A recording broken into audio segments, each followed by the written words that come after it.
Tonight on Stop the Threat, we show you the conclusion of our two-part series, The Kidnappers. The hostages are faced with a decision, draw or die. We learn that the old saying, proper preparation prevents poor performance, remains true as we recap the events leading to the kidnapping. Stop the Threat starts now.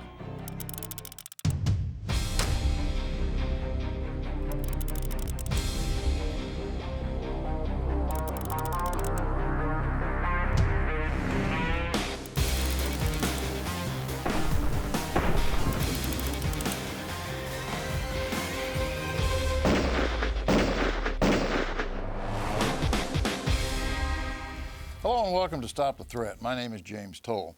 We're returning this week to part 2 of the Kidnappers. We've brought back the same panel, and let me quickly introduce them to you. Rich Portwood. Officer Portwood is not only the senior patrol officer, but he is also the firearms instructor for the department. Sarah Cortez. Sarah has not only been policing in Houston, but the author of a huge bestseller, Cold Blue Steel. Sergeant Duncan Stewart began his career in 1980. He rose in the rank to sergeant, beginning with a CERT team member with the New York State Correction Service and became supervisor of the FBI Joint Terrorist Task Force. Thank you all for returning. This is going to be a very interesting day. But before we get started, let me give you a quick recap, a refresher on what has taken place. I'll see you tomorrow. Have a good night. Her shift's over. She's leaving now. Great. The husband's still here. I'll get ready. Well, I'll see you when you get home. Let's do this. Remember the plan. Leave nothing behind. Can I help you? Not a word. Have a seat.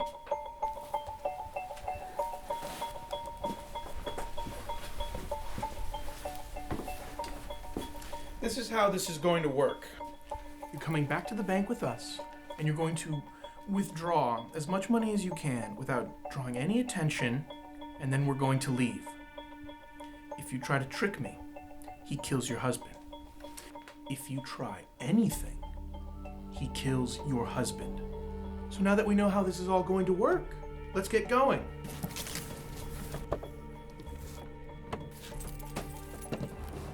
Come on, Jane, let's go make a withdrawal. My friend here will wait with your husband. So what are you going to do with this once you've got the money? As long as your wife does as she's told, you'll never see us again. And if she doesn't? Then you're dead right here. Now shut up. Okay, that kind of brings everybody up to date now. I think some of the comments that we made last that I thought were extremely valuable were the fact that we could have stopped the whole thing at the front door, right or wrong, right? True. Now we didn't linger on that during the recap, but I think at that point in time was the best time to end or possibly throw them off right there. What do you think, Sergeant? It certainly would have changed the course of events. Then they would have had to make a forced entry into the house. Now this guy, as we saw in the initial part 1, has a firearm. I'm assuming he may have firearms in the house. Might have changed the whole outcome of what, eventually comes to be here. So. Okay, do we need to keep firearms around the house, close to the doors? Absolutely. Okay. In fact, if the husband had taken a firearm to the front door with him, he might not have found himself in the position he did. Okay. Is that normal? Well, I'm single. I don't have kids. I have more than one firearm around the house because you might not always have it on you. So why not have one in different parts of the house? Okay, now the children factor comes in. And I know I'm going to get emails and people are going to say, yeah, that's great, but you don't have a 3-year-old, a 7-year-old, and a 12-year-old, and they're all looking to get their hands on daddy's gun. So, yeah, I'm not sure about that. I've only got a couple of seconds, Sarge, and I'm going to break off and we're going to go to commercial. So don't go away. We'll be right back.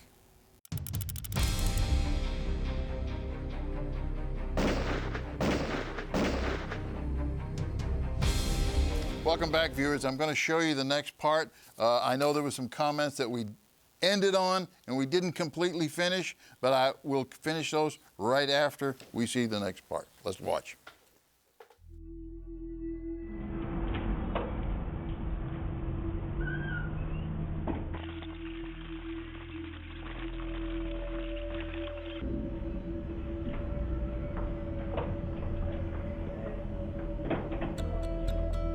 All right, you've got what you want. Now just let us go. Keep walking. Don't try anything.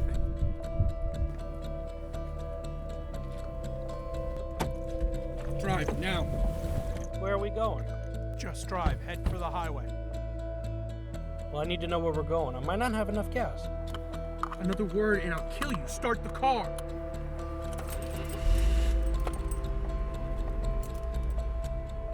Oh, look, there's enough gas in the car. Now quit playing around and head for the highway.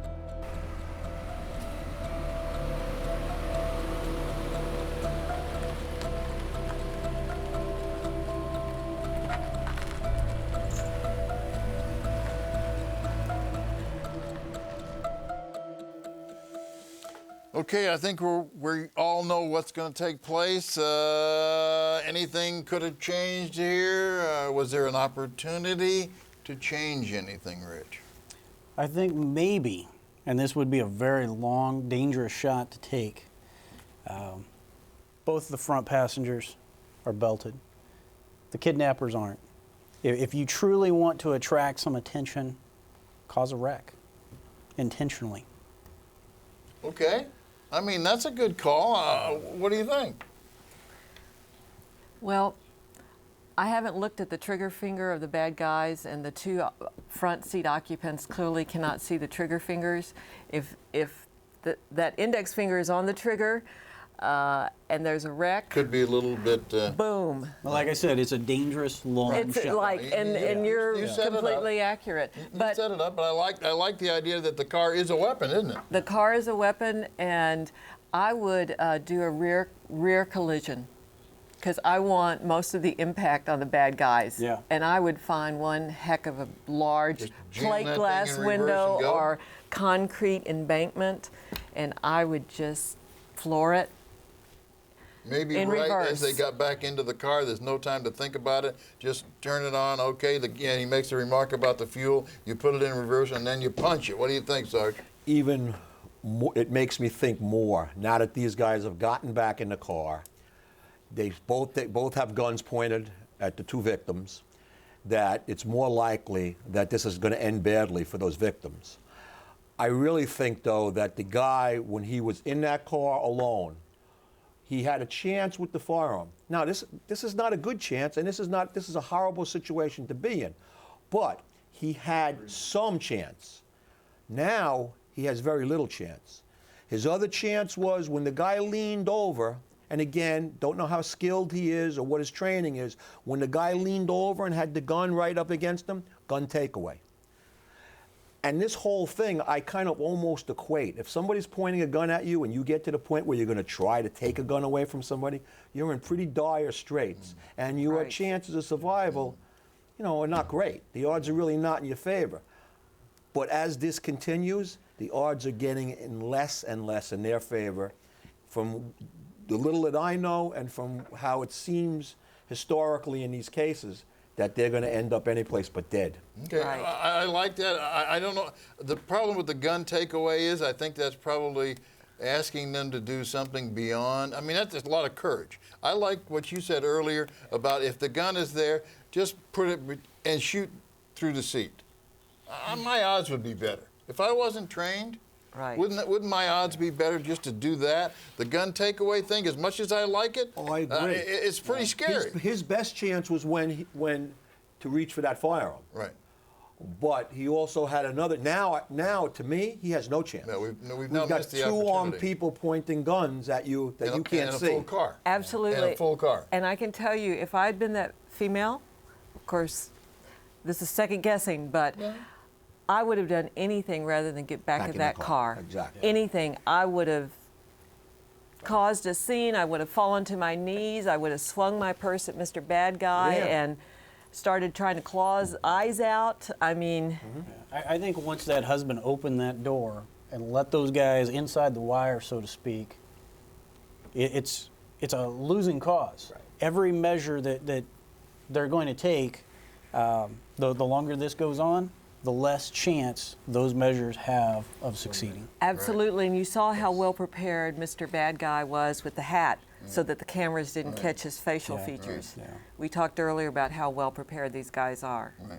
You know what? I kind of like what you alluded to, though, because it's a husband and wife team. If the husband was sitting there in the car waiting for them to come out of the bank, and suddenly she turned and ran, fell down, went for the eyes, as you said, would the husband not go, okay, now's the time, bang, bang? I mean, if there was some kind of cooperation, it's a husband and wife. I think that, you know, I Yes. like that. I do like that, although I think it's really chancy. It's nonetheless. very risky, but Right. once you get back in that car, Yeah. I think they might as well be dead already. Right. Yeah, I Okay. hate to Right, hate to say Sarge? it, but to me, I think they're doomed. Yeah, You know, right, it's- exactly. Hold that thought. We'll be right back. We'll show you the conclusion.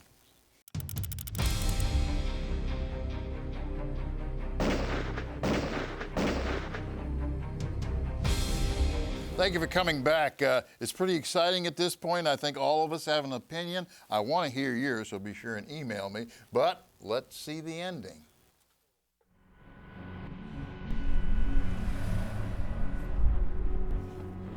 No cops. Looks like we got away. Let me see what's in the bag. That's a lot of cash. Told you to do better than hitting convenience stores. You weren't kidding. I didn't ever get out of this. I think we're far enough outside of town. Find a place to pull over. Time to deal with these two. Anywhere? Yes, anywhere. Stop the car now.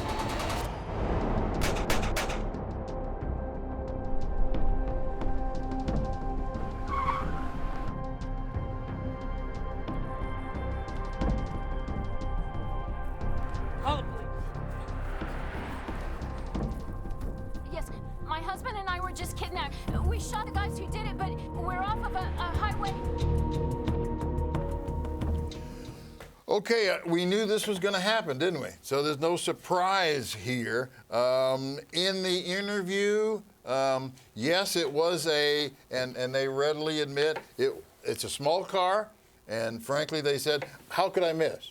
And he just went over, and he just started spraying the back, and it turned out, how did it turn out? I am surprised by the outcome. I really thought those people are dead. There's no way that thought they're we were going going to to be digging a hole, huh? I really did, yeah. I agree. Yeah? They seemed submissive. They seemed unsure of themselves, and turned out pretty good. But here's a factor I think that really, luckily, played in their favor, which is the bad guys started celebrating too soon. Mm-hmm. You could even tell by their posture in the back seat. Instead of sitting like this, they're like, oh yeah, man, this is so Yeah. great. Wow, Yeah, they kind of we did relaxed. good, you know. Got to the easy part. So the bad guys did something that was uncharacteristic of their behaviors in what we saw earlier in the other segments. So that was very lucky for the husband and wife. Yeah, I think one of the tip-offs also was the fact that they said just pull over anywhere. I mean, I think that's pretty much putting it on the table. We're far enough out of town. Right, we're far enough out of Really? town. Yeah. Just pull over anywhere. You know, I guess the bad guy could have said that better, and the fact that he didn't is You know, what I we was saw. kind of thinking as I was watching this, and they're going down the highway, those guys are starting to relax just a little bit. I kind of thought, is this guy going to slam on his brakes and let those guys kind of go forward? Because he's reaching for the gun. Let those guys go forward, you're stopped, and then shoot them. I kind of wondered what was going to happen, if that was going to be an option for him. that's a maneuver. What do you think? Yeah, and what I keep thinking too is, I said before about their submissiveness. Is that what lulled these bad guys, had a part in lulling these bad guys to sleep? I don't know. I don't know. And Not, here's the not other, a psychologist, but yeah. Okay. One of the other things I would just point out is the husband and wife get out of the car. They're both standing. They're presenting very, very good targets. If either one of those bad guys has any consciousness about them, then you know they're really great targets. So they do nothing to present a smaller target or a target that the bad guys are not going to be able to hit. So I would say don't assume because you shoot somebody that they're dead, and don't assume because they're acting dead for a short time period they are dead. Yeah, I kind of like the fact that they immediately got out of the vehicle, they backed away, they kept the gun on the vehicle, and they were calling for police. So at some point there, I suddenly got behind the good guys saying that now you're doing everything right. Right. Huh? Yeah, for a civilian, I think they handled it pretty well. I mean, you know, what else could you expect? They got some distance. They got out of the car, which they didn't just stay there stunned. Right. They gained was a some good move. distance and called the police, and he did keep the gun trained on the And held car. the gun. If they would have gotten out, perfect, no, but certainly acceptable. Right. And at least they're alive. Yeah. Wow. Right. It That's turned the out important great. thing, right? Yeah. Right. So what alternatives were there? I mean, what else could have taken place there? We know that we could have stopped them at the front door. We know that when they came out of the bank, had the husband and wife had presence of mind, as you said, the wife turns on the bad guy because they have them separated, and the driver or the husband then goes, this is an easier target back here than it is back here. So I'm going to go and just shoot through the seat. Anybody got a problem with shooting through the seat? Because let's get that out, because I know I'm going to get an email. Would you shoot through the seat? Yes, that's the answer to that question. Don't send me that email, because the answer I'm telling you, shoot through the seat. Okay. Anyone else got anything? I really hope that the viewers kind of take away from this that it is so much easier to spend a few bucks on one of those little peepholes and avoid all of this. Do that first. You know, just take basic safety precautions that are common sense, and you're not going to end up in that more than likely. Right. And a little PS to add to that, Rich, because I think that's an excellent idea. Don't assume because you live in a nice neighborhood, middle class, upper middle class, fancy houses, crystal doors, don't assume you're safe. That perception, as soon as you start assuming you're safe, you are unsafe. Right. Actually, Sergeant, you said something earlier. If the UPS guy shows up, you know, if it's the mailman, I mean, it's somebody recognizable, then I don't care who you are. You're probably going to open the door. If some guy shows up with a FedEx truck or whatever, and he's got all the right garb, he's got the right truck. If not, you'd be a paranoid lunatic. You wouldn't be able, you'd die from something else long before those guys would kill you. So, I mean, but you have to take, common sense is, well, maybe I should look out and see who that is before I open the door. Right. Maybe I should ask a question. Who are you? What do you want? Before I open the door. Right. Hey, we'll be right back. Hold that thought.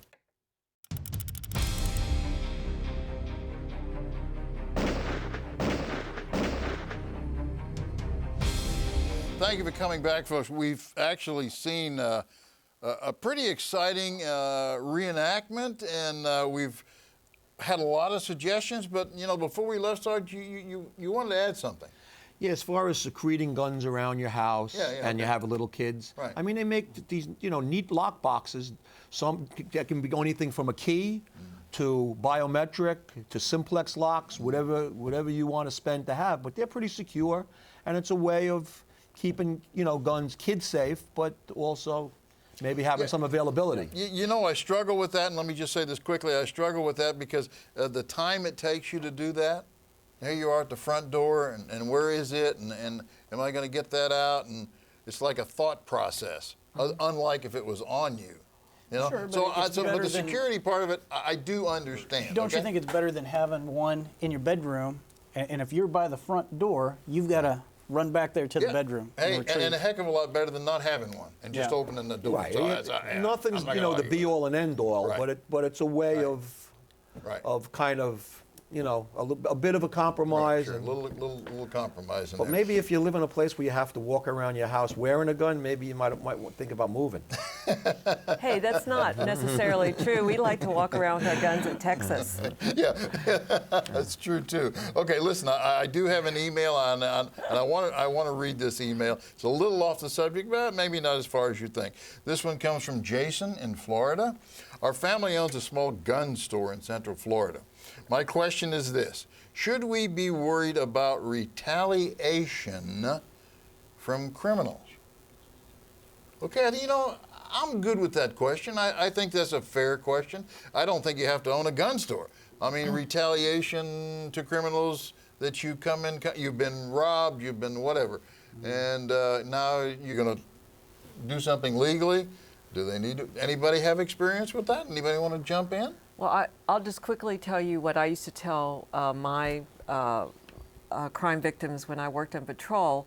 And I used to tell them sometimes if they were unsure about prosecuting, I would say, look, when you say you want to prosecute, you want this case prosecuted, this is your time to stand up for what you know is right. So if you think it's okay for somebody to break into your house and steal stuff of yours, or you think it's okay to be sexually assaulted, or you think it's okay to have people, you know, do whatever they did, you know, criminal mischief to your car, if you think that's okay, don't prosecute, because that's what the criminals want. Okay. And Are you successful with anything like that? You know, there's always a fear, especially when you start getting involved with some of the street gangs and all. They rule by intimidation and all, but you know, those are decisions you have to make. It's just like trying to get witnesses in those cases. It's extremely, extremely difficult. Okay, Rich, in your career, you've had to have been asked and probably confronted this question a couple of times yourself. How'd you answer it? It's always a possibility, and you need to be aware of that. But you need to take the steps to prosecute, just like Sarah said. But at the same time, be prepared that this might happen. You always have to be prepared. I think it's risky. Jason, you know, I understand your feelings on this, and I think you need to get right with yourself. This is your opportunity to get involved and stop something that's taking place. We're running out of time. As usual, I'll see you again next week. Be safe, be trained, be alert.